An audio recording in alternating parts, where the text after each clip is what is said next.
கடந்த 67 வருஷத்துக்கு அப்புறம் முதல் முறையா வடகொரியால கிம் ஜான் உன் அவர்களோட கட்சிக்கு அவங்க நாட்டிலேயே எதிர்ப்பு தெரிவிச்சிருக்காங்க. இந்நேரத்துக்கு எதிர்ப்பு தெரிஞ்சவங்க எல்லாம் உயிரோட இருப்பாங்களா இல்லையா அப்படின்றதே ஒரு கேள்விக்குறியாக இருந்தாலுமே, வடகொரியால என்ன மாதிரி இந்த எலெக்ஷன்லாம் நடக்கும் அப்படின்றத பத்தி ஃபர்ஸ்ட் பாத்துருவோம்.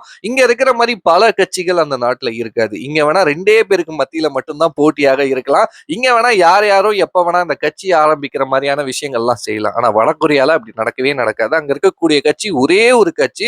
அது கிம் ஜான் உன் அவர்களோட கட்சி. அந்த கட்சியோட பேரு வொர்க்கர்ஸ் பார்ட்டி ஆஃப் கொரியா அப்படின்ற ஒரு கட்சி தான் அங்க இருக்கு. அங்க வந்து எலெக்ஷன்ஸ்லாம் எப்படி நடக்கும்னா, லைக் அந்தந்த தொகுதியில வந்து ஒரே ஒரு வேட்பாளர் அந்த கட்சி சார்பாக நிப்பாப்புல. அங்க போயிட்டு நம்ம ஓட்டு போடும்போது ஒண்ணு அவருக்கு ஆதரவா ஓட்டு போடணும். அப்படி இல்லைன்னா அவருக்கு எதிர்ப்பா அவரோட பேரை அடிச்சுட்டு ஓட்டு போடுற மாதிரி இருக்கும். சப்போஸ் யாராச்சும் அந்த அடிச்சுட்டு எதிர்ப்பா ஓட்டு போட்டாங்கன்னா அவங்க வந்து உயிரோட இருக்கிறது கஷ்டம். அவங்கள வந்து இந்த அங்க இருக்கக்கூடிய போலீசார் எல்லாருமே நோட் பண்ணி வச்சிருவாங்க அப்படின்ற மாதிரி சொல்றாங்க. அந்த வரிசையில கடந்த மார்ச் 15ஆம் தேதி இப்போ நாடாளுமன்ற தேர்தல் வந்து வடகொரியால நடந்திருக்கு.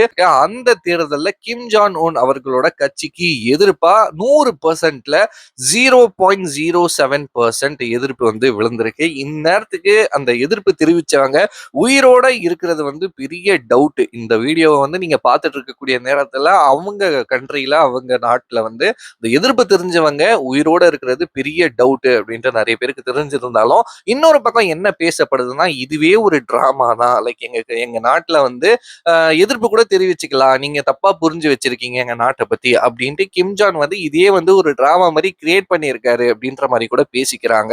ஸோ என்ன உண்மை அப்படின்றத பத்தி தெரியல. பட் இது வந்து என்ன 0.07% தானே, இதுல என்ன பெரிய விஷயம் அப்படின்னு நம்ம நினைக்கலாம். பட் அந்த நாட்டுல வந்து அது ரொம்ப ரொம்ப பெரிய விஷயம். ஒருத்தர் கூட அரசாங்கத்துக்கு எதிர்ப்பா அங்க இருக்க முடியாது. அப்படி இருந்தாங்கன்னா அவங்க உயிரோட இருக்கிறது பெரிய பெரிய பெரிய டவுட்.